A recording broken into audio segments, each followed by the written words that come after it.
محمد رضا سعادتی هستم و قصد دارم سومین بخش از آموزش نرم افزار سالیدورک رو برای شما داشته باشم. خب برای ادامه فرآیند آموزش یک مثال دیگه رو آماده کردم تا برای شما اون رو نشون بدم و توضیحات لازم رو در قالب مثال برای شما ارائه بدم.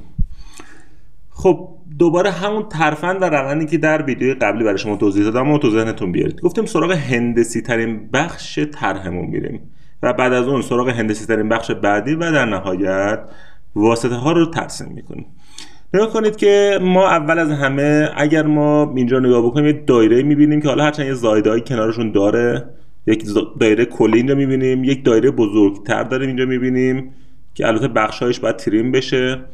بعد از اون میتونیم بیایم یک حالت به اینا میگن گاید یا اسلات، محل عبور یک پینی که تو اینجا قرار میگیره، اینو ترسیم بکنیم که البته 4 تا هستش که حالا با روشی بهتون میگم چجوری میتونیم اینو به وجود بیاریم. و بعد قسمت بالا که در واقع نگاه کنید اینجا هم دوباره 4 تا دونه هستش، میتونیم یکشو ترسیم بکنیم و در نهایت بیایم زائده ها و کناره های اون رو به وجود بیاریم.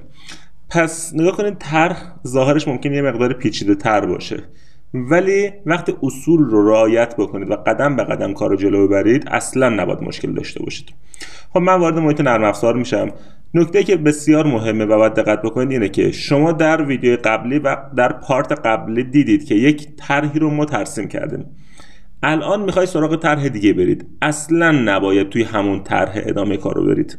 حتما باید یک بار دیگه نیو بزنید، یک بار دیگه مثلا حالا پارت میلیمتر گرید یا هر حالت دیگه که مد نظرتون هست اونو فراخوانی کنید و روی اون طرحتون رو اعمال بکنید و نباید درون یک پارت چندین و چند طرح مختلف که برای قطعات مختلف هست کار بکنید، چون اگر این کار رو بکنید مخصوصا در موقعی که میخواید کار مونتاژ رو انجام بدید حتما به مشکل برمیخورید. خب اول از همه من میرم محیط اسکچ و روی صفحه فرانت یک اسکچی رو ایجاد میکنم. دایره داشتیم، نگاه کنید اینجا با شعاع سی، میبینید دایره با شعاع سی رو من ترسیم میکنم. در واقع اینجا میشه قطر سی، قطر 60 در واقع در میاد. خب این دایره اولیه. بعد از اون چی داریم؟ حالا میخوام قدم به قدم جلو برم. مثلا میام این زایدار به وجود میارم. زایدار مشخصاتش چیه؟ نگاه کنید این فاصله شو به ما داده 5 تا، یعنی در واقع این ضخامتی که داره و از اینجا تا اینجا فاصله شو داده برای ما 50 تا. خب میام یک مستطیلی رو تقریبی ترسیم میکنم اینجا، این فاصله شو میدم 5 تا، بعد این تقریبا میارم حدودا توی وسط اینجا قرار میدم، حدودی، حالا لزومی نداره 100% اونجا باشه. میام میگم که از نقطه مرکز تا اینجا نصف 50 تا بود. نگاه کنید ما از اینجا تا اینجا 50 داشتیم، حالا هم از مرکز داریم میگیریم نصف 50 رو در نظر میگیریم، میگیم مقدارش 25 تا باشه. خب این جاش درسته، فقط این قابلیت جابجایی داره، بعد جلوی جابجاییش رو هم بگیریم. چطوری میتونیم این کارو بکنیم؟ من میتونم بگم از این لبه تا اینجا مقدارش، بذارید من آندو بزنم یه لحظه چون چرخوندم صفحه رو، این اندازه رو حذف بکنم. حالا بیام بگم که از اینجا تا اینجا مقدار فاصله شون نصف 5 تا. نگاه کن این ضخامتش 5 بود دیگه، نصفش باشه یعنی 5 تقسیم بر 2. دقیقاً با این کار وسط قرار میگیره. حالا اضافه هاشو باید تریم کنم. دستور تریم در حالت تریم تو کلاس قرار میگیرم. این اضافه ها رو میام تریم میکنم. نگاه اینجا هم باید تریم میشه به همین راحتی. خب من تونستم قسمت اول و زایده اول به وجود بیارم.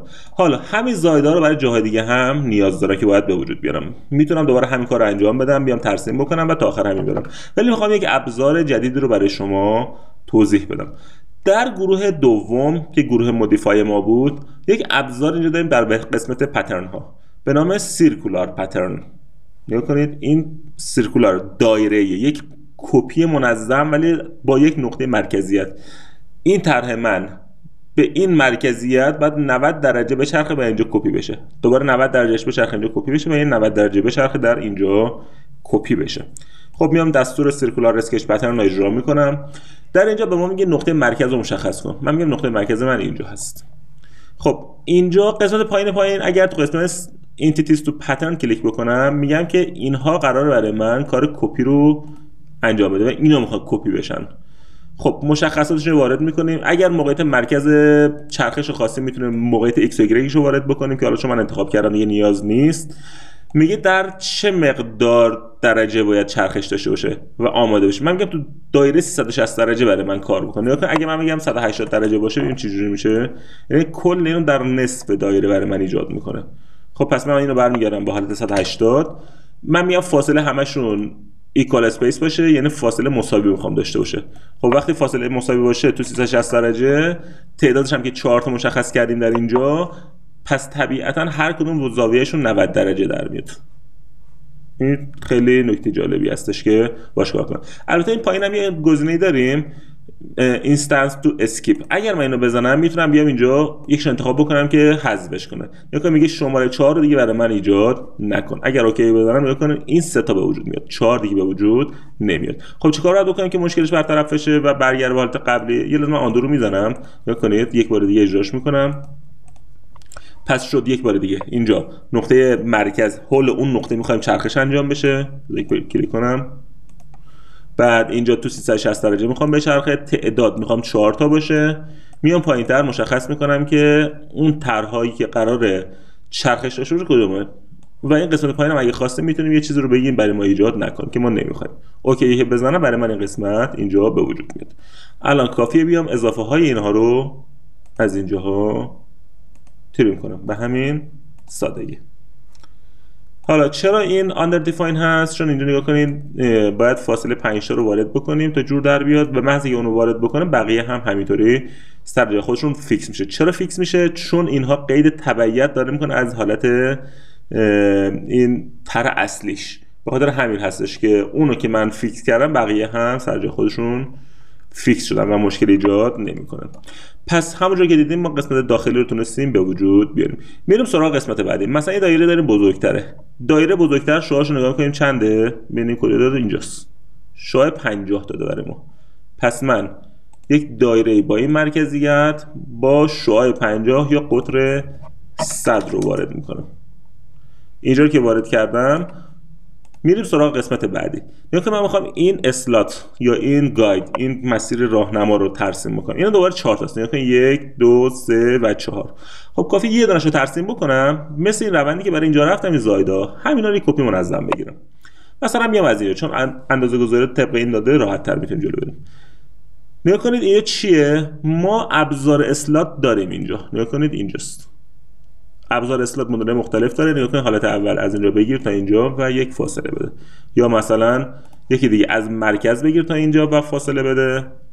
یکی دیگه هستش با 3 نقطه بگیر و یه فاصله بده و یک حالت دیگه هستش که نقطه مرکزی رو میگیره، نقطه شروع، نقطه پایان و فاصله. اینجوری ما میتونیم انتخاب بکنیم. ولی من میخوام بیام ابزار رو اجرا نکنم براتون. میخوام بیام این سری دستی اینو ترسیم بکنم. یعنی چطوری میتونیم اینو ترسیم بکنیم؟ اول از همه میام یه دایره فرضی که دور این هست، نگاه کنید این دایره که با شعاع 40 هست، اینو ترسیم میکنم. میخوام از مرکزیت اون رد بشه کار. حدودی ترسیم میکنم، میگم با قطر 80 باید بشه. حالا نکته‌ای که وجود داره اینه، این دایره من میخوام وجود داشته باشه سرش، ولی میخوام مثل خط چین و خط نقطه باشه. پس من میام خود دایره رو انتخاب میکنم، تنظیماتش برای من اینجا باز میشه. حالت فور کانستراکشن رو براش در نظر میگیرم. با این کار دایره وجود داره ولی در محیط 3 بعدی دیگه اثر برای ما نخواهد داشت و ممانعت برای کار ما ایجاد نمیکنه. به خاطر همین هر زمان اگر لازم بود یک خطی، دایره، کمان یا هر چیز دیگه ای رو داشته باشید که نسبت به اون میخواید کار رو انجام بدید ولی در محیط 3 بعدی عملا کاربرد نداشته باشه، بهترین حالت همین حالت این هستش که بیاین حالت فور کانستراکشن رو براش در نظر بگیرید. خب حالا که این اتفاق افتاد، میام روی این دایره، 2 تا دایره دارم دیگه اینجا، نگاه کنید. من اینجا یه دایره کوچیک اینجا دارم، یه دایره کوچیک اینجا دارم. حتی شعاعشو باید مشخص کنم. نگاه کنید شعاع اینجا هست. این فاصله از این سمت تا این سمت داده 6 تا، پس قطر 6 هستش. من میام برای که قید جدیدم بهتون یاد بدم، اول میام اینو 6 رو وارد میکنم، میتونم اینم دوباره 6 وارد کنم ولی این کارو نمیکنم. میام 2 تا دایره ها رو توسط کنترل نگه میدارم، انتخاب میکنم، در اینجا میام قید ایکوال بهش میدم. با این کار قطر جفتشون با هم یکسان میشه. ولی هنوز جاشون 100% مشخص نیست. روی دایره هست، میبینید؟ به خاطر اینکه من اول کار وقتی داشتم ترسیم میکردم روی دایره کلیک کردم، ولی جاش کجاست مشخص نیست. خب چیکار میتونیم بکنیم جاشو مشخص کنیم؟ نگاه کنید اینجا زاویه داده، یک خط افقی از اینجا اومده تا اینجا 30 درجه. پس من یک خط باید بکشم راهنما 30 درجه، دوباره بعدی هم 30 درجه. میام اینجا، از اینجا به اینجا و به اینجا، دوباره یک بار دست رو اجرا میکنم از اینجا هم تا اینجا. خب این خطایی که الان ترسیم کردم، نگاه کنید این خط، این خط و این خط، با کنترل انتخابش رو میکنم، میام حالت فور کانستراکشن رو برش در نظر میگیرم. میبینید اثرشون باید وجود داشته باشه، ولی در محیط سه‌بعدی اینا دیگه اذیت نمیکنن. حالا در سه‌بعدی وارد بشیم قشنگ براتون توضیح میدم چطور اذیت نمیکنن. میام در اینجا رو مشخص میکنم زاویه 30 درجه. میبینید رنگش مشکی شد. بعدی هم دوباره 30 درجه. به همین سادگی ما تونستیم اینها رو کامل مقید کنیم سر جاشون. میبینید مرحله بعدی کار ما چیه؟ بیایم اینجا کمان اینجا پایین و بالا رو ایجاد بکنیم. خب ما به چند طریق میتونیم این کارو بکنیم. یه روشش این هست که بیایم، چون نگاه کنیم فاصله ما داده 6 تا دیگه، 6 تا که داده یعنی 3 تا به این سمت، 3 تا به این سمت باید تغییر بکنه. ما دایره اینجا داریم با شعاع 40، 3 تا ازش کم بکنیم یعنی 37، یعنی دایره با شعاع 37 رو بعد اینجا ترسیم بکنیم که دایره پایینی به وجود بیاد. حالا یه بار تستش میکنیم. نگاه کنید اینجا دایره ترسیم میکنم، میگم 37 تا شعاعشه، ولی چون شعاع ما اینجا شعاع نداریم ما قطر باید وارد کنیم، ضرب در 2 میکنمش. ببین دقیقاً میاد میچسبه به این لاهیه و اضافه‌شو میتونیم تریم بکنیم. یه روش این هست. یک روش دیگه ابزاری میخوام براتون توضیح بدم. این حذف میکنم، حالا اضافه‌شو میتونیم تریم میکنیم. ابزاری داره به نام offset entities. نگاه کنید offset این خطی رو که اینجا داریم 3 تا به سمت پایین میاد، 3 تا به سمت بالا میاد. من میخوام اون رو به وجود بیارم. میام دستور آفست رو اجرا میکنم، میام میگم که 3 تا داریم. میگم تنظیمات مختلف اینجا داره، من میام اینو انتخاب میکنم، به سمت بالا داره میره. اگه من ریورس رو بزنم به سمت پایین میاد. من اگه بخوام دو طرفه بزنم، نگاه کنیم بای دایرکشنال رو بزنم، نگاه کنید یه دونه اینور میزنه، یه دونه اینور میزنه. الان تاییدش میکنم. میبینید الان دو تا برای من اینجا به وجود اومد. حالا اضافه هاشو میتونم تریم بکنم. میام این قسمت این کمان ها رو نگاه کنید، الان قید اضافه به وجود اومده و خطا داده. به ما چی میگه؟ میگه نمیتونه مشکلشو برطرف بکنه. من آن رو میزنم، این قید اوور کانسترین شده اصطلاحاً به این کار میگن. میام چک میکنم مشکل چی هستش. ما نباید قیدهای خطا داشته باشیم. یک بار دیگه دستور تریم اجرا میکنم، در حالت تریم تو کلاس قرار میگیرم، اینجا رو میزنم و اینجا. اینو حذف میکنیم مشکل پیدا میکنیم. دلیلش احتمالاً به خاطر این قیده. من این قید رو میام کلیک راست میکنم و روش حذفش میکنم. میبینید اگه خواست قید رو حذف کنید به این روش هستش که میاد روش کلیک میکنید، بعد کلیک راست رو انجام میدید، دیلیت رو میذارید. حالا میام دستور تریم اجرا میکنم، نگاه کنید این الان دوباره خطا گرفت. حالا خطا رو الان برطرف میکنم، میام دست اینا رو حذف میکنم اینجا رو، ببینم مشکل چی هستش. نگاه کنید الان خطا کجاست؟ به خاطر اینا نیست. نگاه کن جایی که مختلف هستش و خطا داره میگیره. اینا هستش، اینا همه میتونه جزء خطا قرار بگیره. من اگه بیام مثلا اینجا این قید رو حذف کنم، روش کلیک بکنم و دیلیت رو بزنم، قید بعدی که مثلا اینجا هستش این رو هم دیلیت بزنم، نگاه کنید قید اضافه است، اینا حذف میشه. اینا از کجا میتونیم تشخیص بدیم که چه قیدی چیکار باید بکنیم و چه شکلی حذف کنیم یا چه قیدی اضافه است؟ نگاه کنید اگر به عنوان نمونه من یک خط صافی رو اینجا ترسیم بکنم، اتوماتیک قیدش رو گفتیم به ما اعمال میکرد، قید افقی بودن. درسته؟ این قید اعمال شده. حالا من اینو میخوام عمودیش کنم. اگر کلیکش کنم نگاه کن اینجا من 3 تا قید داره. این دو تا قید کوینسیدنت، حالا من اینو حذفش میکنم، کلیک راست دیلیت، کلیک راست دیلیت. فقط قید افقی بودن رو بهش میدم. یعنی افقی بودن یعنی چی؟ یعنی قابلیت جابجا داره ولی نمیتونه بچرخه یا از حالت افقی خارج بشه. میام اینجا من میخوام حالا قید ورتیکال بهش بدم. نگاه کنید خطا میگیره. نمیتونه یک خط همزمان هم افقی باشه هم عمودی باشه. نگاه کنید خطا داره میگیره. خب چیکار باید بکنیم؟ اونی که قرمز هست، نگاه کنید اونی که قرمز هست اون احتمال خطاش خیلی بالاتره و اونی که زرد هست مرحله بعدی از خطا میتونه باشه. یعنی شما اگر قرمز رو حذف کنید 90% مواقع مشکل شما حل میشه و اون خطای اصلی از بین میره. اصلا به این کار اگر این خطاها وجود داشته باشه بهش میگیم اوور کانسترین میشه. بعد حواستون باشه که این اتفاق نیفته. خب حالا که ما تونستیم این قسمت اول رو به وجود بیاریم، باید مثل روند قبلی 4 تا کپی ازش بگیریم. میام دستور سیرکولار اسکچ پترن رو اجرا میکنم، میام در این نقطه میام مشخص میکنم که نقطه مرکزیش اینجاست. خب تعداد میخوام 4 تا باشه، تو 360 درجه میخوام بچرخه. میام در قسمت انتیتیز تو پترن کلیک میکنم، میام مشخص میکنم که این قسمت ها قرار کپی منظم بشه و تاییدش میکنم. تمام شد. به همین سادگی دیدید تونستیم این قسمت داخلی رو هم به راحتی به وجود بیاریم. چیز خاصی فکر نمی‌کنم دیگه در اینجا وجود داشته باشه. میتونیم بریم سراغ قسمت بعدی که قسمت آخر ما هست، یعنی بیرونیه. بیرون چجوری میتونیم ترسیم بکنیم؟ مثلا همین قسمت بالا رو میتونیم بریم نگاه کنید، داره میگه 58 از این مرکز تا این بالا ارتفاع 58 رفته، توی راستام هستم، یعنی خط راهنما اومده تا اینجا. پس من یک دایره باید ترسیم بکنم با چه شعاعی؟ شعاع رو نگاه کنید اینجا داده به ما 4 یا قطر 8، اینجوری بهتر بگیم قطر 8 و بیرونی شعاع 7. اول میام اینجا ترسیم میکنم، نگاه کنید این یکی شعاع 7 که میشه 14 قطرش و این یکی یک بار دیگه اجرا کنم، این یکی قطرش 8 هستش. حالا که اینجا رو به وجود آوردیم، حالا باید جاشو تعریف کنیم. چه شکلی باید تعریف کنیم؟ میگم که این نقطه و این نقطه از نظر راستای عمودی باید یکسان باشن. ورتیکال رو میزنم، در یک راستا قرار میگیرم و از حالت انتخاب خارجش میکنم، یعنی جای خالی کلیک میکنم تا از انتخاب در بیاد. و این فاصله چقدر بود؟ 58. از اینجا تا اینجا 58 تا باید در نظر بگیرم. پس این دایره رو انتخاب میکنم و این دایره میام 58 تا رو برای من در نظر بگیرم. میبینید سر جای خودش کاملا مقید شد. میبینید که همزمان که داریم کار میکنیم به اینجا هم دقت کنید، فول دیفاین هستیم ما، یعنی کاملا مقید شده داریم کار میکنیم. حالا که این قسمت رو به وجود آوردیم، ما این دو تا خط دورش رو هم باید به وجود بیاریم. این خط رو نگاه کنید اینجا به ما چی گفته؟ میگه زاویه 60، یعنی امتدادش به اینجا بیایم و اینجا تا اینجا بیایم 60 است، یعنی اینجا در واقع 60 دیگه به سمت بیرون کشیده اونو. خب چه اطلاعات دیگه ای داریم؟ این خط من به این دایره مماس شده و انتهاش رسیده به این، و این خط من به این دایره مماس شده و انتهاش رسیده به این قسمت، و اینجاشو نگاه کنید شعاع 2 داره. آره 2 خورده. پس من میام حدوداً یه خطی رو ترسیم میکنم،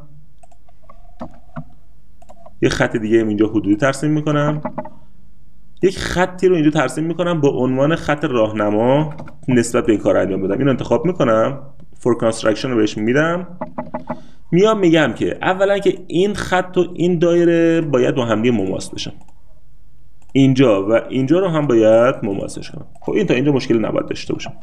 خب زاویه کل این دو تا خط در ما نگفته بود مگه 60 باشه، پس نسبت به این خط باید این 30 درجه باشه و اینم باید 30 درجه باشه. چرا من جفتشون رو 60 یه دفعه انتخاب نکردم؟ اینجا نگاه کنیم مگه 60 وارد کنم 60 میشه، ولی اینو میچرخن. من نمیخوام این اتفاق بیفته دیگه. میام میگم که اینجا و اینجا باید زاویهشون 30 باشه، این دقیقاً مقید بشن. میبینید با این کار رنگشون مشکی شد. حالا چرا بالا پایینش آبیه یا حالت آندر دیفاینه؟ چون انتهاشون قابلیت افزایش و کاهش طول داره. دست و تیر رو اجرا میکنم، اینجاها رو حذف میکنم، اینجا رو هم همینطور و این اضافه رو میبرم به همین سادگی.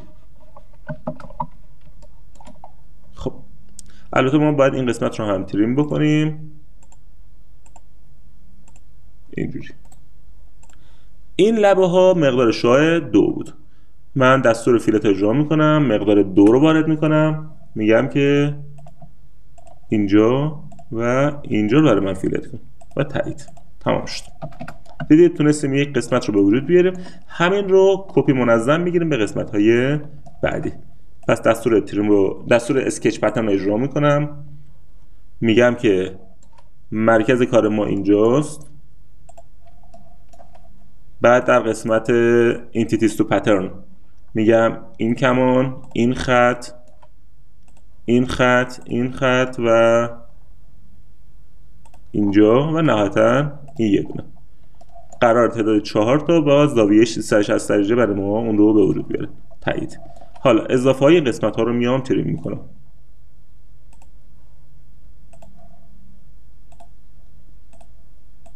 به همین سادگی. میبینید شکل ما تموم شد. البته یه مقداری گفتم شلوغ میشه طرح ما، چون فعلا فقط داریم کار اسکچ 2 بعدی رو انجام میدیم و اینکه وقتی کار 3 بعدی بخوایم انجام بدیم ما مجبوریم در اسکچ های مختلفی کارو جلو ببریم، به خاطر همین اینقدر شلوغ نمیشه. اگر من از محیط اسکچ خارج بشم با این دستور نگاه کنید، میبینید که اون قسمت اضافه حذف میشه و دیده نمیشه و جزئیات کارو به راحتی میتونیم در اینجا ببینیم. خب دیگه بیشتر از این ویدیو رو ادامه نمیدم و توضیحات بعدی رو در ویدیو بعدی خدمت شما ارائه میدم. موفق و مؤید باشید.